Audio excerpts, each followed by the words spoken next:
Echo Delta 3-4. This is Sergeant Jonathan Perk from the 34th Regiment requesting backup.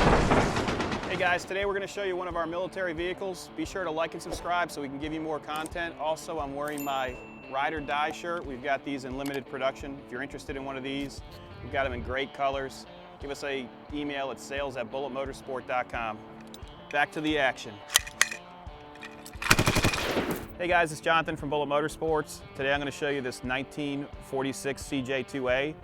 It is a beautiful machine, very well restored. We're going to start off with the front end. You're going to see that beautiful bumper with the ropes.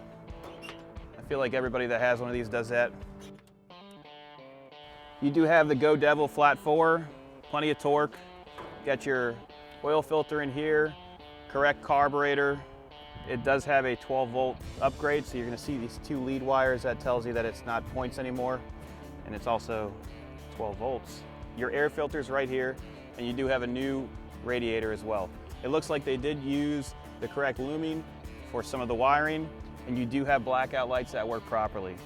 The one thing I noticed that's not correct, these should be wing nuts so that you can flip these to work on your motor. So they did put these with the wrong bolts. Spin them off and you can pull this up and you light up the engine. And close it. No rust at all. Frame is really nice. When you look underneath here, you're going to see that all the bushings look good. Brakes look good. Brand new brake lines throughout. Transmission was just rebuilt. It's a T90. So that's a great transmission, good final drive. When you look underneath it, you're going to see that it has new exhaust and the tires are in great shape.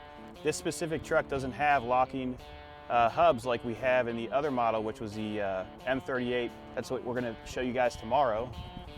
Interior is very nice. All the cushions look good. Your gas tank is underneath here.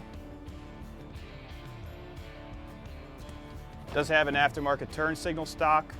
And then to turn on your blackout lights, you're going to have a switch here. So normally if it was all original, you'd have all your switch controls right here on one piece. Steering wheel's in great shape. You do have your variable windshield wipers right here. I also am going to include, I don't know if I'm going to, if you buy it at full price, I will include the rotary phone and a bag with war items. Let's go to the rear. It does have an antenna mount. It is non-functional. See that they capped it off right here, but it does look really cool. Jerry can right here. When you look underneath it, you're going to see that it's very nice. And you still have the ability to put a pintle hitch on this frame. No leaks on the differential. Passenger side is the same as the driver's side. Really clean, no rust, all metal. And it does have the correct striping. So you have your stars on the rear quarters and then your numericals on the hood. Another cool feature for this specific model is the windshield. You can actually loosen this and fold the window up so you can get air conditioned inside the cabin. Let's go ahead and jump inside it and go for a ride. To start the Jeep, you're gonna push your clutch in. You're gonna turn your battery power on. You're gonna pull your choke out a little bit if it's cold, and then there's starter buttons right here. And it's warm already, so. Got good oil pressure. Your temperature gauge will start to operate, and our fuel gauge is showing empty. It probably is close to empty. 21 miles on this rebuild. You do have a T80 or T90 transmission. I can't recall. I just said it. What was it? Put it in the comments. So first gear, second gear, and third gear. You have your transfer case here. You're basically going to have your out of four-wheel drive, and then you can do your high and low selections and put it back in, or you can do it on the fly. You have your light controls here, your blackout light controls, and your battery switch. Let's put it in first and go for a ride.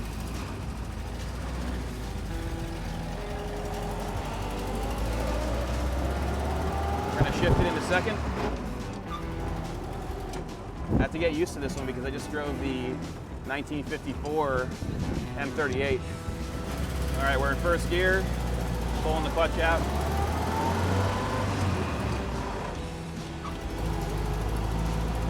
Smooth delivery. We're going to take it down Ravenswood. We'll show you that all the transmission pieces work, four-wheel drive works, and you guys can make your decision on if this is the right Jeep for you. Turning right here, we're in second gear.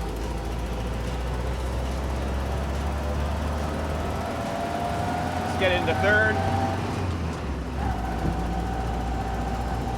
third gear with no problems. I would say we're going around 35 miles an hour. That's not bad at all. I'm gonna test out the four-wheel drive a little bit differently today because I have a haircut appointment at 3 and I think it's 2:45. We're gonna test it out on the rocks, see it climb up and down, and you guys can make your decision on this specific unit.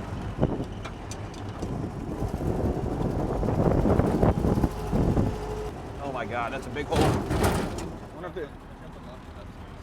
No, this already has locking hubs, so all you do, put it in first and hope for the best. I don't know if there's water in here. You think there's water in here? I don't really see any water.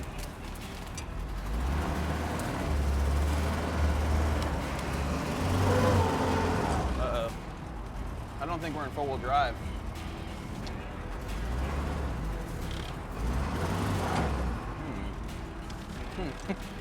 Let's put it into the high position now. There we go.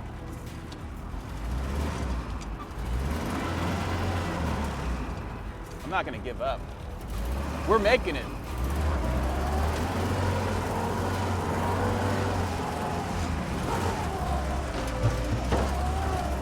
Four-wheel drive works. How cool is that? So we're gonna take it out of four-wheel drive now. We're gonna put it into the position that it needs to be in.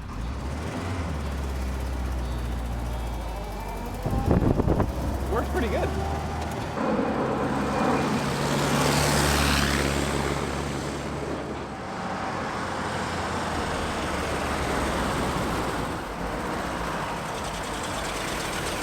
That test drive, give us a call at 954-363-2261 if you have any questions at all. If you want to find out about financing, transport, or overseas shipping, just give us a holler. Thank you.